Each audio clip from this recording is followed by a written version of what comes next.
ಸ್ನೇಹಿತರೆ ನಮಸ್ಕಾರ.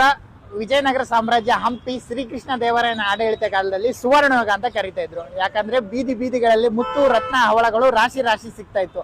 ಆದ್ರೆ ನಮ್ಮ ಬೆಂಗಳೂರಿನ ವಿಜಯನಗರ, ನಾಗರಬಾವಿ, ಗೋವಿಂದರಾಜನಗರ ವಾರ್ಡ್ ಸುತ್ತಮುತ್ತ ಎಲ್ಲಿ ನೋಡಿದ್ರು ಕಟ್ಔಟ್, ಬ್ಯಾನರ್, ಪೋಸ್ಟರ್ಗಳೇ ಸಿಗ್ತಾ ಇದೆ. ಇದನ್ನ ಯಾವ ಯುಗ ಅಂತ ಕರಿಬೇಕು ನನಗಂತೂ ಗೊತ್ತಾಗ್ತಾ ಇಲ್ಲ. ನಮ್ಮ ರಾಜಕಾರಣಿಗಳು ಮಾಡುವಂತ ಮಿಸ್ಟೇಕ್ ಏನ್ ಹೇಳಿ ನೋಡಿ. ಇಲ್ಲಿ ಕಾಂಗ್ರೆಸ್ ಅವರು ಹಾಕಿದ್ದಾರೆ, ಈಗ ಬನ್ನಿ ಇಲ್ಲಿ ಬನ್ನಿ ನೋಡಿ. ಪಕ್ಕದಲ್ಲಿ ಬಿಜೆಪಿ ಅವರು ಹಾಕಿದ್ದಾರೆ ನೋಡಿ. ಅಲ್ಲಿ ಕಾಂಗ್ರೆಸ್ ಅವರು ಹಾಕಿದ್ದಾರೆ, ಇಲ್ಲಿ ಬಿಜೆಪಿ ಅವರು.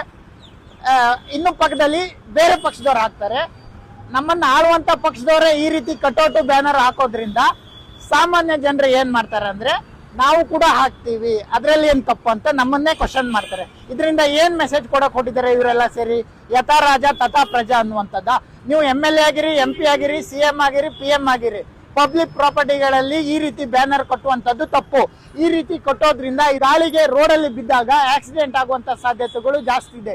ಈ ರೀತಿ ಆಕ್ಸಿಡೆಂಟ್ ಆಗ್ತಿರೋದು ನಿಮಗೆ ಗೊತ್ತಿದ್ರು ಪದೇ ಪದೇ ಇದೇ ರೀತಿ ಯಾಕೆ ಮಾಡ್ತಿರೋ ನನಗಂತೂ ಗೊತ್ತಾಗ್ತಾ ಇಲ್ಲ. ನಿಮಗೂ ಕಟ್ಔಟ್, ಬ್ಯಾನರ್, ಪೋಸ್ಟರ್ ಕಟ್ಟಲೇಬೇಕಂತಿದ್ರೆ ನಿಮ್ಮ ಮನೆಗಳಲ್ಲಿ ಕಟ್ಕೊಳ್ಳಿ, ನಿಮ್ಮ ಸ್ವಂತ ಜಾಗದಲ್ಲಿ ಕಟ್ಕೊಳ್ಳಿ. ಪಬ್ಲಿಕ್ ಪ್ರಾಪರ್ಟಿಗಳಲ್ಲಿ ಯಾಕೆ ಕಟ್ತೀರಾ? ನೀವೆಲ್ಲ